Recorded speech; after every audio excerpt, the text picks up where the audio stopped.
எனக்கு ஒரு உதவி செய்யணும் அப்படின்னு நம்மளை பார்த்து ஒருத்தர் கேட்குறாருன்னு வச்சுங்களேன், உடனே நாம் அவரை பார்த்து என்ன உதவின்னு கேட்போம். இதுதான் சராசரி மனிதர்களின் இயல்பு. ஆனால் ஒருத்தர் எனக்கு ஒரு உதவி செய்யணும் அப்படின்னு கேட்ட உடனே என்ன உதவின்னு கூட கேட்காம சரி செய்கிறேன் அப்படின்னு ஒத்துக்கிறது இருக்கு பாருங்கள், அது கொஞ்சம் அபூர்வம்.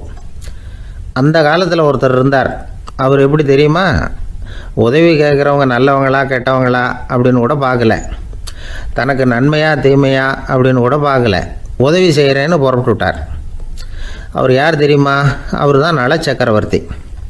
அவர் மாதிரி நாமும் உதவி கேட்குறவங்களுக்கு உடனே உதவி செய்கிறதுக்கு தயாராக இருக்கணும் அப்படின்னு சொன்னார் ஒரு ஆன்மீக பேச்சாளர். நல சரித்திரத்தை அவர் சொல்லிக்கிட்டு இருந்தார். இந்திரன், அக்னி, வருணன், யமன் இவங்க 4 பேரும் நலனை பார்த்து எங்களுக்கு நீ உதவி செய்யணும், எங்களுக்காக நீ தூது போகணும் அப்படின்னு கேட்குறாங்க. யாருக்கிட்ட தூது போகணும், என்ன காரியத்துக்காக போகணும் அப்படின்னு கேட்கணும்ல. நலன் அப்படி கேட்கவே இல்லை, உடனே சரின்னு ஒத்துக்கிறான். அதுக்கப்புறம் அவங்க விவரம் சொல்கிறாங்க, என்ன உதவி, யாருக்கிட்ட தூது போகணும் அப்படிங்கிற விவரத்தை சொல்கிறாங்க. நலனுக்கும் அப்புறம்தான் புரியுது, எந்த தமயந்தியை இவன் காதலிச்சானோ, எந்த தமயந்தின் சுயம்பரத்துக்காக இவன் போய்கிட்டு இருக்கிறானோ அந்த தமயந்தியை பார்த்து தங்களுக்காக அவகிட்ட வாதாடணும், பேசணும், தங்களில் ஒருத்தரை கல்யாணம் பண்ணிக்கும்படியாக கேட்கணும் அப்படின்னு அவங்க 4 பேரும் நலங்கிட்ட கேட்குறாங்க.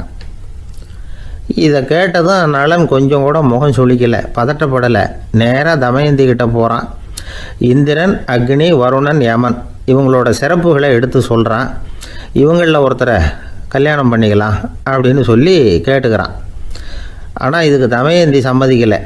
சுயம்பரம் நடக்குது, அவள் நலனை தேர்ந்தெடுக்கிறாள். அந்த 4 பேரும் நலனுக்கு நிறைய வரங்கள்லாம் கொடுக்குறாங்க. அதுக்கப்புறம் இப்படி போகுது கதை.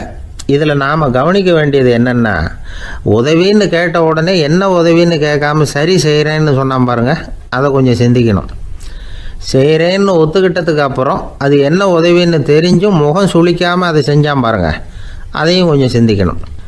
நம்மளும் ஒரு நண்பனை தேடி போனால் எனக்கு ஒரு உதவின்னா சரி சொல்லுன்னா, இப்போ உங்ககிட்ட 2 கார் இருந்தால் என்ன பண்ணுவேன்னா உடனே அதில் ஒன்று உங்ககிட்ட கொடுத்துருவேன்னா, அவன் உங்ககிட்ட 2 பங்களா இருந்தால் என்ன பண்ணுவேன்னா அதில் ஒன்று உங்ககிட்ட கொடுத்துருவேன்னா, உங்ககிட்ட 2 பேனா இருந்தால் என்ன பண்ணுவேன்னா அதில் ஒரு பேனாவை உங்ககிட்ட கொடுக்க மாட்டேன்னா அவன். ஏன்டா அப்படி சொல்கிறேன்னா, ஏன்னா இப்போ நிஜமாகவே என்கிட்ட 2 பேனா இருக்குது, அதனால் அப்படி சொல்கிறேன் அப்படின்னு நானான் அவன். ஒரு ஊரில் ஒரு மன்னன் இருந்தான், கொடுங்கோல் மன்னன். நிறைய தொந்தரவு பண்ணிக்கிட்டு இருந்தான். அவன் ஒரு தடவை என்ன பண்ணான் தெரியுமா, ஒரு தப்பும் பண்ணாத ஒரு இளைஞனை பிடிச்சி ஜெயிலில் அடைச்சிட்டான். அந்த பையனோட சொந்தக்காரங்கள்லாம் ராஜா கிட்ட போனாங்க. அவன் ஒரு தவறும் பண்ணலை, அவனை விடுதலை பண்ணுங்க அப்படின்னு கெஞ்சி கேட்டுக்கிட்டாங்க. மன்னன் யோசனை பண்ணான். அந்த இளைஞனை கூப்பிட்டுக்கிட்டு வர சொன்னான். அவனை கொண்டாந்து ராஜா முன்னாடி நிறுத்தினாங்க. இதை பாருப்பா, உன்னை நான் விடுதலை பண்ணுவேன், ஆனால் ஒரு கண்டிஷன், அந்த நிபந்தனையை நீ நிறைவேற்றினா உனக்கு விடுதலை அப்படின்னா மன்னன். சரின்னு ஒத்துக்கிட்டான் பையன். மன்னன் கண்டிஷன் என்னங்கிறத சொன்னான். உங்ககிட்ட ஒரு செம்மறி ஆட்டை கொடுக்க போகிறேன், 1 மாதத்துக்கு அதுக்கு தேவையான தீனியையும் கொடுக்க போகிறேன்.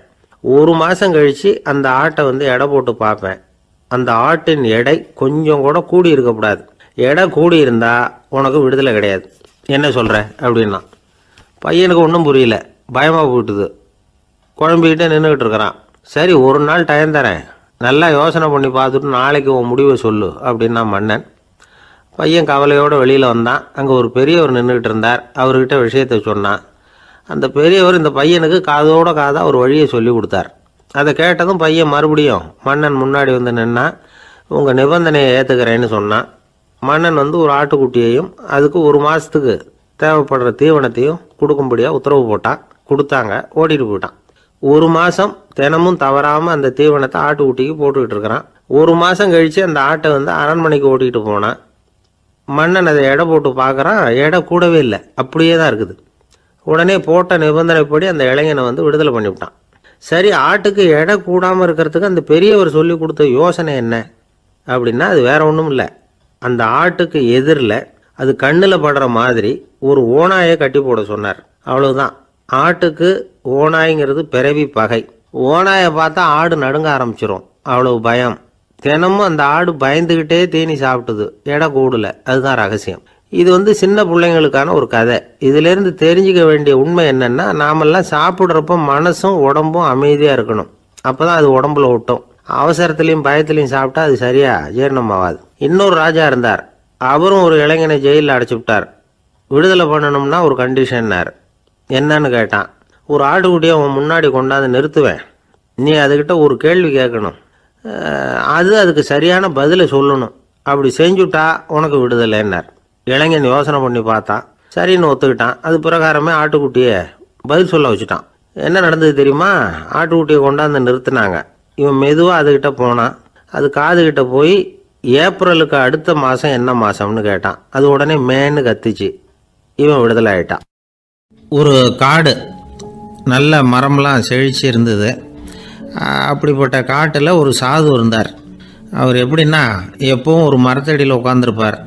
ஏன்னா அவருடைய இருப்பிடமே அதுதான். அவர் என்ன பண்ணுவார், 3 கல் வச்சுருந்தார். செங்கல் மாதிரி இருக்கும், ஆனால் அதை விட கொஞ்சம் பெருசாக இருக்கும். எதுக்கு அந்த 3 கல்லுன்னா, அதுதான் அவருடைய படுக்கை. அதாவது தூங்குறப்ப ஒரு கல்லை தலைக்கு கீழே வச்சுக்குவார், இன்னொரு கல்லை இடுப்புக்கு கீழே வச்சுக்குவார், இன்னொரு கல்லை காலுக்கு கீழே வச்சுக்குவார். உடம்பை அப்படியே ஒரு தகட்டால் மூடிக்குவார். அப்படியே தூங்கி போடுவார். மழை பெய்யுதுன்னு வச்சுங்க, அவர் உடம்பு 3 கல் மேலே இருக்குதா, அதனால் தண்ணி அடியில் ஓடி போடும், உடம்பு நனையாது. மேலே தகடு இருக்கிறதுனால மழையும் உடம்புல படாது. அவர் தூக்கமும் கிடாது, நிம்மதியாக தூங்குவார். பகலில் அந்த 3 கல்லையும் ஒரு சேர ஒரு அடுப்பு மாதிரி வச்சு அது மேலே உட்காந்துக்குவார். அதனால் பாம்பு பூச்சி எதுவும் அவரை தொந்தரவு பண்ணுறதில்ல. அது பாட்டுக்கு நடந்து போயிடும். அவர் பாட்டுக்கு நிம்மதியாக இருப்பார். யாராவது எதையாவது கொண்டுகிட்டு கொடுத்தா அதை வாங்கி சாப்பிடுவார், அவ்வளவுதான். ஒரு நாள் அந்த நாட்டு அரசன் காட்டுக்கு வேட்டையாட வந்தான். அந்த வழியாக வந்தப்போ இந்த சாது படுத்துருக்கிறத பார்த்தான். பரிதாபப்பட்டான். ஐயோ பாவம், இவர் இப்படி இந்த கல் மேலே உடம்பை வச்சுக்கிட்டு தூங்குறாரு, என்ன பாடுபடுவார். இவரை நாம் அரண்மனைக்கு அழைச்சிட்டு போய் சுகமாக நிம்மதியாக இருக்கிறதுக்கு வழி செஞ்சு கொடுப்போம், அது ரொம்ப நல்லாயிருக்கும் அப்படின்னு நினச்சான். அப்படி நினச்சிக்கிட்டே அரண்மனைக்கு வந்துட்டான். அதுக்கப்புறம் ஒரு பல்லக்கையும் 2 சேவகர்களையும் காட்டுக்கு அனுப்பி அந்த சாதுவை மெதுவாக இங்கே அழைச்சிட்டு வந்துடுங்க அப்படின்னு சொல்லி அனுப்பி வச்சான். இவங்க போய் அவர்கிட்ட விவரத்தை சொன்னாங்க. எனக்கு என்னத்துக்கு அரண்மனை வாசம் அப்படின்னார். இருந்தாலும் மன்னர் உத்தரவு, நீங்கள் அவசியம் வரணும் அப்படின்னாங்க இவங்க. சரின்னு சொல்லிவிட்டு வேறு வழி இல்லாமல் புறப்பட்டார். புறப்படும் பொழுது என்ன பண்ணாருன்னா, மறக்காமல் அந்த 3 கல் ஒரு தகடு அதையும் எடுத்து பல்லக்கில் வச்சுக்கிட்டார். என்னத்துக்கு இதையெல்லாம் எடுத்து வைக்கிறாரு அப்படின்னு சொல்லி அவங்க யோசனை பண்ணாங்க. இருந்தாலும் அதை பற்றி ஒன்றும் கேட்கல. பேசாமல் அவரை அழைச்சிட்டு போய் அரண்மனையில் விட்டுட்டாங்க. அரசன் ஓடி வந்தான், வரவேற்றான், அறுசுவை உணவு படைத்தான். அவர் படுக்கிறதுக்கு தங்க கட்டில், பட்டு மெத்தை, இப்படி எல்லாம் ஏற்பாடு பண்ணி வச்சான். இங்கே படுத்து ஓய்வு எடுத்துங்க அப்படின்னு சொல்லிவிட்டு அவன் பாட்டு போயிட்டான். மறுநாள் காலையில் பார்க்குறான், சாது படுத்துருக்கிறார். எப்படி தெரியுமா? அந்த பட்டு மெத்தை மேலே 3 கல்லையும் வச்சு வழக்கம் போலவே அது மேலே படுத்துருக்கிறார். அதுக்கு மேலே தகடு. அரசன் பார்த்துட்டு அதிர்ச்சி ஆகிட்டான். என்ன சுவாமி இப்படி அப்படின்னா, சாது சொன்னார், எனக்கு தேவையும் இல்லை குறையும் இல்லை, எல்லா இடத்துலையும் எனக்கு ஒரே மகிழ்ச்சி தான் அப்படின்னார். மகிழ்ச்சிங்கிறது தங்க கட்டிலேயோ பட்டு மெத்தையிலேயோ இல்லை, அது மனசில் இருக்கிற ஒரு விஷயம். உண்மையான மகிழ்ச்சிக்கு வழி மனப்பக்குவம் அப்படிங்கிறது அந்த அரசனுக்கு புரிஞ்சுதான். இந்த காலத்தில் ஒரு சாமியார், அவரை தேடி ஒரு சீடன் வந்தான். என்னாச்சு தெரியுமா? சுவாமி, எனக்கு நிம்மதி வேணும், அதுக்கு என்ன வழின்னு கேட்டான். சாமியார் நிமிர்ந்து பார்த்தார். அப்புறம் சொன்னார், நீ ஏகப்பட்ட பேர்கிட்ட கடன் வாங்கியிருக்கிற, அதையெல்லாம் திருப்பி கொடுத்தா தான் உனக்கு நிம்மதி கிடைக்கும்னார். இவனுக்கு ஆச்சரியம். அது எப்படி சாமி, அவ்வளவு கரெக்டாக நான் கடன் வாங்கினதை கண்டுபிடிச்சிங்க அப்படின்னா, உனக்கு கடன் கொடுத்து சாமியாராக போனதே நான் தான்ப்பா, அதனால தான் இந்த கதிக்கு வந்தேன். என்கிட்டயே நிம்மதிக்கு வழி கேட்குறியே, அதுதான்டா வேதனை அப்படின்னாராம் அவர். ஒரு ஊரில் 4 நண்பர்கள் இருந்தாங்க. 4 பேரும் சோம்பேறிகள். 4 பேருக்கும் எந்த வேலையும் செய்யறதுக்கு உடம்பு வளையறதில்ல. இருந்தாலும் சோம்பேறித்தனத்தில் ஒருத்தருக்கு ஒருத்தர் கொஞ்சம் வித்தியாசம் உண்டு.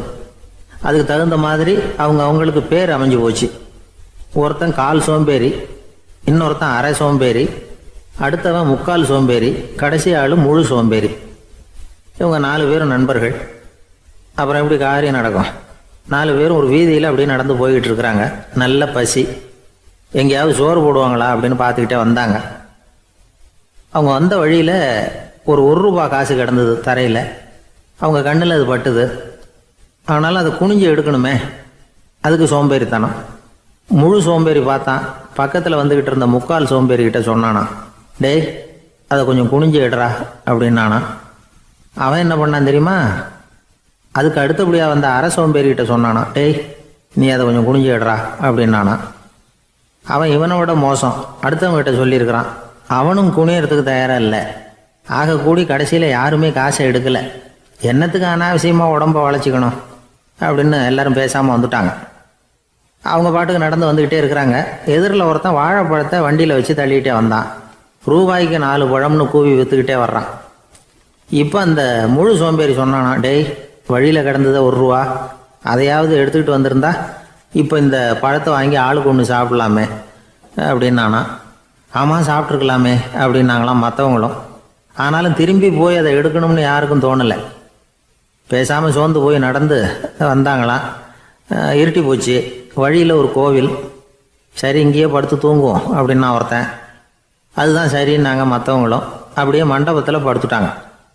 கோவில் அர்ச்சகர் வேலையெல்லாம் முடிச்சு விட்டு வெளியில் வந்திருக்காரு. இவங்கள பார்த்தாராம். ஏன் இப்படி சோர்ந்து போய் கிடக்குறீங்க அப்படின்னு விசாரிச்சிருக்காரு. 2 நாளாச்சுங்க நாங்கள் சாப்பிட்டு அப்படின்னாங்களாம். அவர் உடனே ஐயோ பாவம் அப்படின்னு சொல்லி பானை, விறகு, அரிசி, தண்ணி எல்லாம் கொடுத்து நீங்களே சமையல் பண்ணி சாப்பிட்டுக்குங்க அப்படின்னு சொல்லிவிட்டு போயிட்டார். இந்த 4 பேருக்கும் சமையல் பண்ணி சாப்பிட்ணும்னு ஆசையாக தான் இருந்தது. ஆனால் அடுப்பு பற்ற வைக்கணுமே, அதுக்கு தீப்பெட்டி வேணுமே. தீப்பெட்டி இல்லை. இப்போ முழு சோம்பேறி ஆரம்பித்தான். அடுத்தவனை பார்த்து, டேய் கடைக்கு போய் ஒரு தீப்பெட்டி வாங்கிட்டு வாயேன் அப்படின்னு நானா. அவன் வழக்கம் போல் அடுத்தவங்ககிட்ட சொல்லியிருக்கான். அவன் அதுக்கு அடுத்தவங்ககிட்ட சொல்லியிருக்கிறான். கடைசியாக கால் சோம்பேறிக்கிட்ட வந்து சேர்ந்தது. அவனும் அது நம்மால் முடியாது அப்படின்னு பேசாமல் இருந்துட்டான். இப்போ தீப்பெட்டி வேணுமே, அதுக்கு என்ன பண்ணுறது? அவங்களுக்குள்ளே பேசி ஒரு முடிவுக்கு வந்தாங்களாம். அதாவது யார் முதல்ல வாயை திறந்து பேசுகிறாங்களோ அவங்க தான் தீப்பெட்டி வாங்கிறதுக்கு போகணும் அப்படின்னு. அவ்வளவுதான். உடனே 4 பேரும் வாயை கெட்டியாக மூடிக்கிட்டு படுத்துக்கிட்டாங்க. அவங்க சமையல் பண்ணி சாப்பிட்டாங்களா என்ன அப்படிங்கிறது அர்ச்சகருக்கு தெரியல. சரி பார்த்துட்டு வரலாமேன்னு வந்தார். வந்து பார்க்குறாரு, இவங்க 4 பேரும் அசையாமல் படுத்து கிடக்குறாங்க. அர்ச்சகர் பயந்துட்டார். ஒருவேளை பசி தாங்காமல் செத்து போட்டாங்களோ அப்படிங்கிற பயம், அல்லது நாம் கொடுத்த உணவுப் பொருளில் ஏதாவது விஷம் கலந்துருக்குமோ அப்படின்னும் பயந்தார். அப்படின்னா நம்ம மேலே பழி வந்துருமே அப்படின்னு நினச்சி நடுங்க ஆரம்பிச்சிட்டார். அப்புறம் அவரும் ஒரு முடிவுக்கு வந்தாராம். கோவிலுக்கு பக்கத்துலேயே ஒரு பெரிய குழி இருந்தது. அதில் ஒவ்வொருத்தரையாக இழுத்துக்கிட்டு போய் போட்டார். கொஞ்சம் மண்ணை தள்ளினார். காலால் மிதித்தார். அவர் மிதித்த மிதி ஒருத்தன் அடி வயத்தில் போட்டுவிட்டுது. அவன் உடனே வலி தாங்காமல் ஐயோ அம்மான்னு அலறினான். உடனே நடந்தது என்ன தெரியுமா? மற்ற 3 பேரும் துள்ளி எழுந்திரிச்சாங்களாம். அவனை பார்த்து நீ தாண்டா தீப்பெட்டி வாங்க போகணும், நீ தாண்டா வாங்க போகணும், நீ தான் சத்தம் போட்ட அப்படின்னு சொல்லி ஆரம்பிச்சிட்டாங்களாம். அர்ச்சகர் பார்த்தார். இது பேய் மாதிரி தெரியுதுன்னு நினச்சிக்கிட்டு ஒரே ஓட்டமாக ஓடி போட்டாராம். கிராமப்புறங்களில் இப்படி ஒரு கதையை சொல்கிறது உண்டு. சோம்பல்ங்கிறது நம்ம முன்னேற்றத்துக்கு பெரிய தடை அப்படிங்கிறத நாம் புரிஞ்சுக்கணும். அதுதான் இந்த கதை சொல்கிற நீதி. ஒரு பள்ளிக்கூடத்தில் ஒரு புதுமையான போட்டி நடந்துதான். அதாவது சோம்பேறித்தனத்துக்கு பரிசு. அதில் 2வது பரிசு யாருக்குன்னு அறிவித்தாங்க. ஒரு பையன் எழுந்திரிச்சு மெதுவாக நடந்து போய் பரிசை வாங்கிட்டான். அடுத்தது முதல் பரிசு யாருக்கு அப்படின்னு அறிவிச்சாங்களாம். அவன் கடைசி வரிசையிலேருந்து கத்தனானா, ஐயா அதையும் அந்த பையன் மூலமாகவே கொடுத்து அனுப்பி வச்சுருங்க, இங்கே வந்தது நான் வாங்கிக்கிறேன் அப்படின்னானா. காஞ்சிபுரத்தில் பல்லவ ராஜா ஒரு கோவில் கட்டினார், கைலாசநாதர் கோவில். அதுக்கு கும்பாபிஷேகம் பண்ணுறதுக்கு ஒரு நாள் குறிப்பிட்டு அதுக்கு வேண்டிய ஏற்பாடுகள்லாம் பண்ணினார். முதல் காரியமாக கடவுளை வேண்டிக்கிட்டார். நீங்கள் இந்த கும்பாபிஷேகத்துக்கு நேரில் வந்து கலந்துக்கணும்னார். கடவுள் அந்த ராஜா கனவுல வந்தார். நீ கும்பாபிஷேகம் வச்சிருக்கிற அதே நாளில் அதே நேரத்தில் எனக்கு இன்னொரு ஊரில் ஒரு கும்பாபிஷேகம் இருக்குது, அதுக்கு போக வேண்டியிருக்கு. அதாவது திருநின்ற ஊரில் என்னுடைய பக்தர் ஒருத்தர், அவரும் ஒரு கோயில் கட்டி கும்பாபிஷேகம் செய்கிறார். நான் அதுக்கு போக வேண்டியிருக்கு, அதனால் உன்னுடைய தேதியை நீ மாற்றி வச்சுக்கோ அப்படின்னார். கடவுள் தான் எங்கேயும் இருக்கிறவராச்சே, அவர் நினச்சா 2 இடத்துலையும் இருந்து கோயில் கும்பாபிஷேகத்தை நடத்த முடியாதா? ஏன் அப்படி செய்யலை? அது ஒரு முக்கியமான காரணத்துக்காகத்தான். திருநின்ற ஊரில் இருந்த பூசலாருங்கிற அந்த அடியாரின் பெருமையை இந்த உலகத்துக்கு எடுத்து காட்டணுங்கிறதுக்காகத்தான் கடவுள் அந்த ராஜா கிட்ட அப்படி சொன்னார். சரி, அந்த அடியார் அப்படி என்னதான் பெருசாக கோயில் கட்டி விட்டார்? ராஜா கட்டின கோயிலை விட பெருசா? அவர் கட்டினது கருங்கல்லாலேயோ மண்ணாலேயோ மரத்தாலேயோ இல்லை. அவர் கட்டின கோயில் வேறு மாதிரி. அது மனசால் கட்டின கோயில், மனசுக்குள்ளே இருக்கிற கோவில், மனக்கோவில். அந்த அடியார் தன்னோட மனசுக்குள்ளே மாதக்கணக்காக ஒவ்வொரு கல்லாக சேர்த்து கட்டின கோவில். இந்த விஷயம் ராஜாவுக்கு தெரியாது. அவர் என்ன நினச்சிட்டாரு, அது நாம் கட்டின கற்கோயிலை விட ரொம்ப பெருசாக இருக்கும் போல இருக்கு அப்படின்னு நினச்சிட்டார். சரி, அப்பேற்பட்ட அந்த கோயிலை தரிசனம் பண்ணிவிட்டு வருவோம் அப்படின்னு நினச்சி ராஜா திருநின்ற ஊருக்கு போகிறார். அங்கே போய் பார்த்தா கோயிலையும் காணும், ஒன்றையும் காணும். கடைசியில் பூசலார் கட்டின மனக்கோவில் தான் அதுங்கிறத அவர் புரிஞ்சுக்கிறார். உடனே அந்த அடியாரின் காலில் விழுந்து வணங்குறார். அவரோ, இது மனசால முயன்ற கோவில், இதுக்கு இத்தனை பெருமையா அப்படின்னு ஆச்சரியப்படுறார். இதில் ஆச்சரியப்படுறதுக்கு ஒன்றும் இல்லை. ஆண்டவன் விரும்புறது அகபக்தியையே தவிர புற தோற்றங்களே அல்ல. இதை நாம் புரிஞ்சுக்கிட்டோம்னா நமக்குள்ள எந்த வேறுபாடுகளும் வர்றதுக்கு வழியே இல்லை. இன்னொரு ராஜா இருந்தார். அவர் ஆண்டவனுக்கு படைக்கிறதுக்காக ஒரு தார் நல்ல செவ்வாழைப்பழமாக எடுத்துக்கிட்டு போகணும்னு நினச்சார். அதனால் நாளே அதை வாங்கிட்டு வர சொன்னார் வேலைக்காரங்கிட்ட. வேலைக்காரன் போனால் கடைத்தெருவில் ஒரு தார் பழம் வாங்கினா. வர்ற வழியில் அவன் குடிசை. அப்படியே எட்டி பார்த்துட்டு போவோமேன்னு நினச்சான். போனான். அங்கே இவனோட குழந்தை பாவம் பசியால் கத்திக்கிட்டு இருக்கு. இவன் பார்த்தான், இவ்வளவு பெரிய தாரில் ஒரு 2 பழம் எடுத்தா தெரியவா போகுது அப்படின்னு நினச்சி ஒரு 2 பழத்தை பிச்சு அந்த குழந்தைகிட்ட கொடுத்தான். அதை வாங்கி வயிறார சாப்பிட்டுது. பசி அடங்குச்சு, விளையாட போயிட்டுது. இவன் அதுக்கப்புறம் வாழைப்பழத்தை எடுத்துக்கிட்டு அரண்மனைக்கு வந்தான். 2 பழம் பிச்சிருக்கிறது ராஜாவுக்கு தெரிஞ்சு போச்சு. இவன் உண்மையை சொல்லிவிட்டான். உடனே ராஜா, கடவுளுக்கு படைக்க வேண்டிய பொருளை குழந்தை எச்சில் பண்ண விட்டுருக்கியே அப்படின்னு சொல்லி அவனை கட்டி வச்சு சாட்டையால் அடித்தார். பாவம். மறுநாள் பழத்தை கோயிலுக்கு எடுத்துகிட்டு போனார். கடவுள் முன்னாடி வச்சார். கடவுள் கண்ணை திறந்து பார்த்தார். பழம்லாம் அழுகி இருக்குது. என்ன இது அழுகி போன பழம் அப்படின்னார். ராஜா முழிச்சார். நல்லா தானே இருந்தது அப்படின்னு நினச்சார். அப்போ கடவுள் அந்த ராஜா கிட்ட சொன்னாராம், இதை பார்ப்பா, இந்த தாரில் 2 பழம் தான் நல்ல பழம். அந்த 2 பழங்களையும் நேற்றுக்கே நான் சாப்பிட்டுட்டேன் அப்படின்னாராம். அப்போ தான் ராஜாவுக்கு புரிஞ்சுது, ஏழை குழந்தையின் பசியை தீர்க்கறதுக்காக உதவுன அந்த 2 பழம்தான் இறைவன் சாப்பிட்ட பழம்னு. இறைவன் இருக்கிற இடம் எது? இதுதான். ஒரு ஊரில் ஒரு குரு இருந்தார், ஜென் குரு. அவரை தேடிட்டு ஒரு மன்னர் வந்தார். வந்தவர் ஜப்பான் மன்னர். தோட்டக்கலையை பற்றி தெரிஞ்சுட்டு போகிறதுக்காக அவர் வந்தார். எப்படி தோட்டம் அமைக்கிறது அப்படிங்கிறத பற்றி அந்த குரு விவரமாக சொல்லி கொடுத்தாரு. 1 நாள் 2 நாள் இல்லை, 3 வருஷம் கற்றுக் கொடுத்தார். அதுக்கப்புறம் சொன்னார், நான் கற்றுக் கொடுத்துட்டேன், இனிமேல் நீங்கள் போகலாம், போய் தோட்டம் அமைக்கலாம். அதுதான் உங்களுக்கு பரிசை. தோட்டம் அமைச்ச பிறகு சொல்லி அனுப்புங்க, நான் பார்க்குறேன். நீங்கள் இங்கே என்னவெல்லாம் கற்றுக்கிட்டீங்களோ அதையெல்லாம் அங்கே செயல்முறையில் செஞ்சு காட்டுங்க அப்படின்னு சொல்லி அனுப்பி வச்சார். மன்னர் போனார். அரண்மனைக்கு பக்கத்திலேயே ஒரு பெரிய தோட்டத்தை உண்டு பண்ணினார். அழகான மரங்களையும் செடிகளையும் உருவாக்கினார். கிட்டத்தட்ட 1000 தோட்டக்காரர்களை பயன்படுத்தி 3 வருஷங்கள் முயற்சி பண்ணி அந்த அழகான தோட்டத்தை உருவாக்கினார். குருகிட்ட இருந்து செய்தி வந்தது, நாளைக்கு தோட்டத்தை பார்க்குறேன் அப்படின்னு. மன்னர் உடனே சுறுசுறுப்பாயிட்டார். முதல் நாளே தோட்டத்தை சுத்தப்படுத்தினார். ராத்திரி பூரா யாரும் தூங்கலை. எல்லாருக்கும் தோட்டத்தை ஒழுங்குபடுத்துகிற வேலை. அது அந்தந்த இடத்துல ஒழுங்காக இருக்குதா அப்படின்னு சரி பார்த்தாங்க. ஒரு தவறும் இல்லாத வகையில் அதை ஒழுங்குபடுத்தினாங்க. மறுநாள் குரு வந்தார், தோட்டத்தை பார்த்தார். அவருக்கு கோபம் வந்துட்டுது. மன்னருக்கு ஆச்சரியம், எப்பவும் சிரிச்சுக்கிட்டே இருக்கிறவர் இப்போ எப்படி இருக்கிறாரே அப்படின்னு. மெதுவாக குருக்கிட்ட போய், எல்லாம் சரியாக தானே இருக்குது அப்படின்னார். எல்லாம் சரிதான், ஆனாலும் எங்கே அந்த பொன்னிற காற்று அப்படின்னார். உதிர்ந்த இலைகள், பொன் மஞ்சள் நிற இலைகள் காற்றில் அப்படி புரண்டு ஓடுவதை நான் பார்க்க முடியவில்லையே அப்படின்னாராம். அது இல்லாமல் இந்த தோட்டம் உயிரோட்டம் உள்ளதாக இருக்காது, இதில் பாடல் இல்லை, ஆடல் இல்லை, அதெல்லாம் இல்லாமல் இந்த தோட்டம் ரொம்பவும் செயற்கையாக தெரியுதேன்னாராம். மன்னர் இப்போ தான் யோசனை பண்ணார். கீழே கிடந்த காஞ்சி போன இலைகள் மட்டும் இல்லை, மரத்தில் இருந்த காஞ்சி போன இலைகளையும் அப்புறப்படுத்தி சுத்தமாக வச்சிருக்கிறார். இறப்பும் வாழ்க்கையினுடைய ஒரு பகுதி தான். மரணம்ங்கிறது வாழ்க்கைக்கு எதிரானது அல்ல, அதை நிரப்பும் ஒரு பகுதி தான் அது. மரணம் இல்லையில் வாழ்க்கையே இல்லை அப்படிங்கிறது பெரியவங்க கருத்து. இப்போ அந்த தோட்டம் அழகாக தான் இருக்குது, இருந்தாலும் அது ஒரு ஓவியம் மாதிரி உயிர் இல்லாமல் இருக்கு. குரு ஒரு வாளியை கையில் எடுத்துக்கிட்டார். தோட்டத்தை விட்டு வெளியில் போனார். ஏற்கனவே வீசி எறிந்த அந்த சருகுகளை எல்லாம் அள்ளி கொண்டுகிட்டு வந்தார். உள்ள எல்லா இடங்கள்லையும் அதை வீசினார். உடனே காற்று அந்த காய்ந்த சருகுகளையும் பழுத்த இலைகளையும் அசைக்க ஆரம்பிச்சுட்டுது. இப்போ அங்கே சலசல சத்தம், சங்கீதம், இலைகளின் நடனம், ஓவியம் மாதிரி இருந்த அந்த தோட்டத்துக்கு இப்போ உயிர் வந்துட்டுது. இதுதான் அந்த பொன்னான காற்று அப்படின்னாராம் குரு. மன்னருக்கு புரிஞ்சுது. மிகப்பெரிய ஜென் கேள்வி ஒன்று உண்டு. உம்மான் அப்படிங்கிற ஒரு பெரிய குருவை பார்த்து துறவி ஒருத்தர் கேட்டாராம், இலைகள் எல்லாம் கீழே விழுந்து மரங்கள் மொட்டையாக இருக்கும் பொழுது என்ன நடக்கும்? இதுதான் கேள்வி. இதுக்கு உம்மான் சொன்ன பதில் பொன்னான காற்று, தி கோல்டன் விண்ட் அப்படின்னாராம்.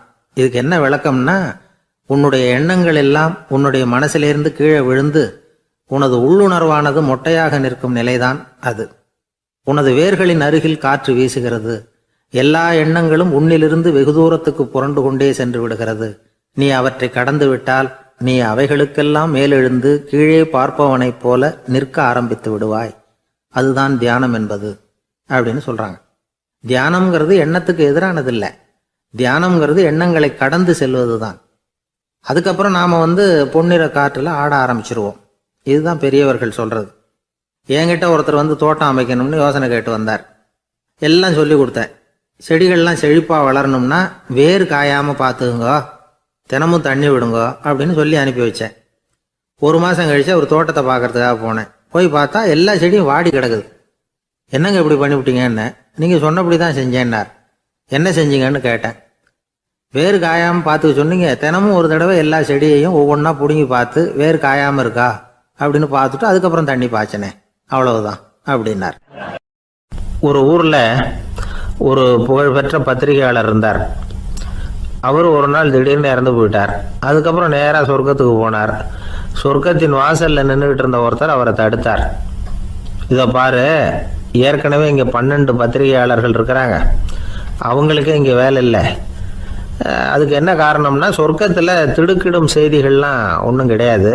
அப்படி என்ன இருக்க போகுது? இங்கே எல்லாம் அது ஒழுங்காக நடந்துக்கிட்டு இருக்கோம். எல்லாம் ஒழுங்காக நடந்தால் பத்திரிகைகளுக்கு சுவாரஸ்யமான கொலை, கொள்ளை, தீ வைப்பு இது மாதிரி எதுவும் இங்கே இல்லை. ஏற்கனவே இங்கே இருக்கிறவங்க எல்லாரும் மரத்தடியில் உட்காந்துக்கிட்டு தியானம் பண்ணிகிட்டு இருக்கிறாங்க. அந்த ஒரே செய்தி தான் தினமும் இங்கே வந்துக்கிட்டு இருக்குது. அதை படிக்கிறதுக்கே இங்கே ஆள் கிடையாது. அதனால் நான் என்ன சொல்கிறேன்னா, நீ பேசாமல் நரகத்துக்கே போயிடு. அங்கே எவ்வளவோ நிகழ்ச்சிகள் நடந்துக்கிட்டு இருக்கு. அங்கே தான் அதிகமான பத்திரிகையாளர்கள் தேவைப்படுறாங்க. அங்கே உனக்கு நிறைய வேலை இருக்கும். அதை செய்கிறதில்ல நீயும் மகிழ்ச்சியாக இருக்கலாம் அப்படின்னு சொன்னாராம். அங்கே அந்த சொர்க்கத்தின் வாசலில் நின்றுக்கிட்டு இருந்தவர்.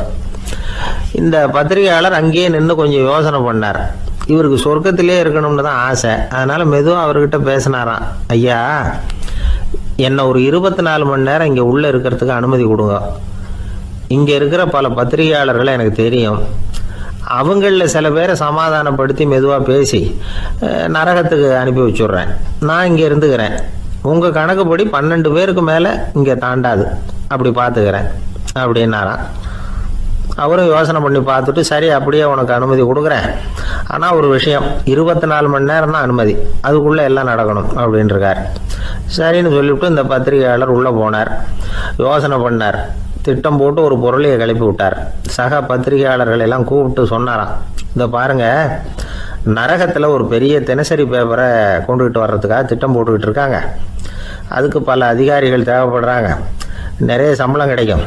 யார் யாரெல்லாம் நரகத்துக்கு போக ஆசைப்படுறாங்களோ அவங்கெல்லாம் போகலாம் அப்படின்னு ஒரு பொருளையை கிளப்பி விட்டார். 24 மணி நேரம் கழித்து வாசல் பக்கம் போனார். அங்கே இருந்தவர்கிட்ட எத்தனை பேர் வெளியேறினாங்கன்னு விசாரிச்சாராம். அப்போ அவர் இவரை, நீ வெளியே போகக்கூடாது, முதல்ல உள்ளே தான் இருக்கணும் அப்படின்னு தடுத்தாராம். அப்புறம் சொன்னாராம், நீ சொன்ன செய்தியை கேட்டதும் இங்கே இருந்த எல்லா பத்திரிகையாளர்களுமே நரகத்துக்கு போயிட்டாங்கப்பா, உள்ளே யாருமே இல்லை, அதனால் நீ உள்ளே இருக்கலாம் அப்படின்னாராம். இதை கேட்டதும் இந்த பத்திரிகையாளரே குழம்பி போயிட்டார். ஒருவேளை உண்மையிலேயே நரகத்தில் புதுசாக பத்திரிகை ஏதாவது ஆரம்பிக்க போகிறாங்களோ அப்படின்னு அவரே நினைக்க ஆரம்பிச்சிட்டாராம். அப்புறம் சொன்னாராம், ஐயா என்னை விட்டுருங்க, நான் நரகத்துக்கே போயிடுறேன், அங்கே ஏதோ விசேஷம் இருக்கணும் அப்படின்னாராம். இல்லைன்னா இத்தனை பேரும் ஒட்டுமொத்தமாக அங்கே போகிறதுக்கு சான்ஸே இல்லை, என்னை தடுக்காதீங்கன்னு கெஞ்ச ஆரம்பிச்சிட்டாராம். மற்றவங்க நம்பணுங்கிறதுக்காக ஒரு பொருளையை கிளப்பி விட்டார். கடைசியில் தானே அந்த பொருளைக்கு ஆளாயிட்டார்.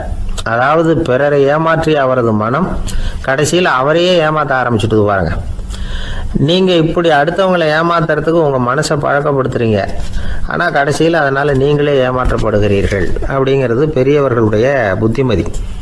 அதனால் உங்கள் மனசுக்கிட்ட ரொம்ப எச்சரிக்கையாக இருங்கோ அப்படிங்கிறாங்க. நம்ம ஆளுங்க அங்கே போய் என்ன சொல்லுவாங்கன்னா, இந்த பாரு அங்கே போகாத இங்கே போகாதேன்னு பயமுறுத்துறது உண்டு. சில பேர் அங்கே பேய் இருக்குது, பிசாசு இருக்குது அப்படின்னு பொருளையை கிளப்பி விடுறது உண்டு. இருட்டு நேரம் காட்டு வழியாக ஒருத்தன் போய்கிட்டு இருக்கிறான். அங்கே பேய் பிசாசு நடமாட்டம் இருக்கிறதாக வதந்தி. இவன் பயந்துக்கிட்டே வேகமாக போகிறான். காடு முடிஞ்சு மெயின் ரோட்டுக்கு வந்து சேர்ந்தான். அப்பாடா, ஒரு பஸ்ஸு நின்றுட்டு இருக்கு தனியாக. இருட்டில் லேசாக தெரிஞ்சுது. ஓடி போய் ஏறி உள்ளே உட்காந்துக்கிட்டான். பயந்துக்கிட்டே போனவன் அப்புறம் தான் தெரியுது உள்ள யாருமே இல்லை. டிரைவரும் இல்லை, கண்டக்டரும் இல்லை, வேற யாரும் இல்லை. இவனுக்கு பேய் பயம் அதிகமாக ஊட்டுது. ஏன்னா நடு ராத்திரி. இந்த நேரம் பார்த்து அந்த பஸ்ஸு தானே நகர ஆரம்பிச்சுதான். இவனுக்கு இன்னும் பயம் அதிகமாக போட்டுது. ஏன்னா டிரைவர் சீட்டு காலியாக இருக்குது, பஸ்ஸு நகருது. இவன் உடம்பு பூரா நடுங்க ஆரம்பிச்சுட்டுது. வீல்னு கத்தலாமான்னு பார்த்தான். அந்த நேரம் பார்த்து அவன் தோளில் ஒரு கை விழுந்துதான். திடுக்கிட்டு திரும்பி பார்த்துருக்குறான். அங்கே டிரைவர் நிற்கிறார். அவர் சொன்னாராம், ஏன்பா ஏற்கனவே பஸ்ஸு பிரேக் டவுன், நாங்கள்லாம் பின்னாடி இறங்கி நின்று தள்ளிட்டு இருக்கிறோம், நீ மட்டும் ஜாலியாக ஏறி உக்காந்துக்கிட்டியா, இறங்கி வந்து தள்ளப்பா அப்படின்னாராம். ஒரு ஜென் துறவி, அவருக்கு ரொம்ப வயசாயிட்டுது, கடைசி காலம். நண்பர்களெல்லாம் கூப்பிட்டார். நண்பர்களே, நான் வித்தியாசமான முறையில் சாகணும்னு ஆசைப்படுறேன், அதுக்கு ஏதாவது யோசனை சொல்லுங்களேன் அப்படின்னு கேட்டாராம். நண்பர்கள் சிரித்தாங்க. என்ன பேச்சு பேசுகிறீங்க, சாவறதுங்கிறது என்ன விளையாட்டுத்தனமான காரியமா அப்படின்னு கேட்டிருக்காங்க. அந்த துறவி கொஞ்ச நேரம் யோசனை பண்ணார். அப்புறம் கேட்டாராம், இது வரைக்கும் யாராவது நடந்துக்கிட்டே இறந்துருக்குறாங்களா அப்படின்னாராம். எல்லாரும் இல்லைன்னாங்களாம். ஒருத்தர் மட்டும் சொல்லியிருக்கார். அப்படியும் ஒருத்தர் இறந்துருக்கிறதாக ஒரு கதையில் படிச்சிருக்கிறேன், ஒரு ஞானியால் தான் அப்படியெல்லாம் செய்ய முடியும் அப்படின்னு அவர் சொன்னாராம். சரி, அப்படின்னா அந்த முறை நமக்கு வேணாம், நின்றுக்கிட்டே யாராவது உயிரை விட்டுருக்காங்களா அப்படின்னு விசாரிச்சாராம். அப்படியும் ஒருத்தர் இறந்துருக்கிறார் அப்படின்னாங்களாம். மறுபடியும் அந்த துறவி யோசனை பண்ணியிருக்கிறார். ஏதாவது வித்தியாசமான முறையில் நாம் போகணும் அப்படிங்கிறது அவருடைய விருப்பம். மனிதன் எப்படி வாழ்கிறானோ அப்படி இறப்பது தான் நல்லது. சரி, யாராவது தலைகீழாக யோகம் செய்யும் நிலையில் இறந்துருக்கிறாங்களா அப்படின்னு விசாரித்தாராம். நண்பர்கள் சிரித்தாங்க. தலைகீழாக நின்னபடி இறந்ததாக நாங்கள் கேள்விப்பட்டதே இல்லை, அது முடியாத காரியம் அப்படின்னு இருக்காங்க. இப்போ அந்த துறவிக்கு திடீர்னு உற்சாகம் வந்துட்டுது. உடனே எழுந்திரிச்சார், தலைகீழாக நின்னார், அப்படியே உயிரை விட்டுட்டார். அவ்வளோதான். அந்த மடாலயத்தில் ஒரே குழப்பம், எப்படி அவரை கீழே இறக்கி படுக்க வைக்கிறது அப்படின்னு புரியல. இப்படி உயிர் விடுறதை பற்றி அவங்க இதுவரைக்கும் கேள்விப்பட்டதும் இல்லை. உண்மையிலேயே இவர் இறந்து தான் போனாராங்கிறதும் தெரியல. சோதித்து பார்த்தாங்க. இதய துடிப்பு, நாடி துடிப்பு எல்லாம் நின்று போயிருந்தது. இவர் எப்பவும் இப்படி தான், என்ன பண்ணுறது இப்போது அப்படின்னு சொல்லி எல்லாரும் குழம்பிக்கிட்டு இருக்கிற சமயத்தில் ஒரு பெரியவர் யோசனை சொன்னார். இந்த துறவியோட மூத்த சகோதரி பக்கத்து மடாலயத்தில் இருக்கிறாங்க, அவங்கள இங்கே அழைச்சிட்டு வந்தால் ஏதாவது வழி கிடைக்கும் அப்படின்னார். அந்த அம்மாவுக்கு 90 வயசு. அழைச்சிட்டு வந்தாங்க. ஒரு குச்சியை ஊன்றிக்கிட்டு அப்படியே மெதுவாக நடந்து வந்தாங்க. தம்பி, தலைகீழாக நின்று உயிர் விட்டு இறக்கிறத பார்த்தாங்க. தம்பின்னு கூப்பிட்டு பார்த்தாங்க, ஒன்றும் காணும். உடனே என்ன பண்ணாங்க, தன்னுடைய கைத்தடியால் தம்பியோட உடலை ஒரு தட்டு தட்டினாங்க. ஏப்பா, சாகிறப்பவும் உன்னுடைய குறும்புத்தனத்தை விடலையா, இப்படியாடா சாகிறது, ஒழுங்காக செத்து தொலை அப்படின்னாங்களாம். அவ்வளவுதான். உடனே அந்த துறவி திரும்பி நேராக நின்னார். அக்கா, கோவப்படாத, நான் ஒழுங்காக சாகிறேன், எப்படி செத்தா என்ன, எல்லாம் எனக்கு ஒன்று தான் அப்படின்னு சொல்லிவிட்டு அப்படியே தரையில் படுத்து உயிரை விட்டாராம். அதுக்கப்புறம் அந்த அம்மா கோலை கையில் எடுத்துக்கிட்டு அப்படியே திரும்பி கூட பார்க்காம அவங்க பாட்டுக்கு போயிட்டாங்களாம். மரணத்தை ஒரு விளையாட்டாக ஆக்கிய அந்த துறவிக்கு வாழ்க்கையே ஒரு விளையாட்டாக தான் இருந்திருக்குது. எந்த நோக்கமும் இல்லாமல் செயல்படுறதுன்னா என்னங்கிறதும் அவருக்கு தெரிஞ்சிருக்குது. பயனை எதிர்பார்க்காமல் பணி செய்து வாழ்ந்து மறைந்த மகான் அவர். தம்முடைய தொழிலை விளையாட்டு போல செய்ய தெரிஞ்சவருக்கு வாழ்க்கையே ஒரு விளையாட்டாக மாறிடும். எல்லாமே விளையாட்டாகி விடுகிற போது மரணமும் விளையாட்டாகிவிடும் அப்படிங்கிறது தான் அந்த தத்துவம். ஆனால் அதுக்கு முன்னாடி உங்களுக்குள்ளே இருக்கிற உண்மையான நடிகனை நீங்கள் அடையாளம் கண்டுபிடிக்கணும். நீங்கள் நடிக்க வேண்டியதே இல்லை, நீங்கள் ஏற்கனவே நடிச்சுக்கிட்டு தான் இருக்கிறீங்க. நீங்கள் இந்த உண்மையை தெரிஞ்சுக்கணும், அவ்வளவுதான். இதுதான் ஞானிகளுடைய கருத்து. வாழ்க்கையை சரியாக புரிஞ்சுக்கிட்டா எல்லாமே நடிப்புங்கிறது புரியும். கல்யாண பத்திரிக்கை அனுப்பியிருந்தேனே, ஏன்டா வரலன்னு கேட்டான் ஒருத்தன். வந்திருந்தேனே அப்படின்னானா இவன். டேய், ஏன்டா போய் சொல்கிற, நான் பத்திரிக்கையே உனக்கு அனுப்பலையே அப்படின்ட்டுருக்கான் அவன். அதுக்கு இவன் சொன்னானா, பத்திரிக்கை அனுப்புனேன்னு நீ போய்